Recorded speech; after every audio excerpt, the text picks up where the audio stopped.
નમસ્કાર, હું છું એન્કર અર્પિતા પટેલ. આપ જોઈ રહ્યા છો news snap channel. News snap ચેનલમાં દર્શક મિત્રો આપનું હાર્દિક સ્વાગત છે. આંબાઘાટમાં ભયાનક અકસ્માત. આઈવાના બ્રેક ફેલ થતાં સર્જાયો અકસ્માત. ડ્રાઈવરનું આબાદ બચાવ. દાંતા તાલુકાના ભીમાડ પાસે આંબાઘાટના ઘાટ વિસ્તારમાં આજે એક ગંભીર અકસ્માતની ઘટના સામે આવી છે. મળતી માહિતી મુજબ એક આઈવા ટીપર ટ્રકના બ્રેક અચાનક ફેલ થઈ જતા ડ્રાઈવરે વાહન પરનો કાબુ ગુમાવી દીધો હતો. જો કે આ ઘટનામાં ડ્રાઈવરની સમય સૂચકતાના કારણે તેમનો આબાદ બચાવ થયો છે. પ્રાપ્ત અહેવાલ અનુસાર આઈવા ટ્રક આંબાઘાટના ઉતરાણવાળા રસ્તા પરથી પસાર થઈ રહ્યું હતું ત્યારે અચાનક વાહનના બ્રેક ફેલ થઈ ગયા હતા.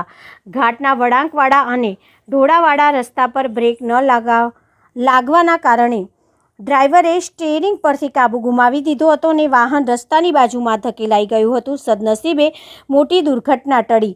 અકસ્માત એટલો ગંભીર હતો કે વાહનોને ભારે નુકસાન પહોંચ્યું છે, પરંતુ ડ્રાઈવરની સમય સૂચકતા અને સદભાગ્ય તેમને કોઈ ગંભીર ઇજાઓ પહોંચી ન હતી અને તેમનો આબાદ બચાવ થયો હતો. રિપોર્ટર પઠાણ અશરફ ખાન, નવાવાસ.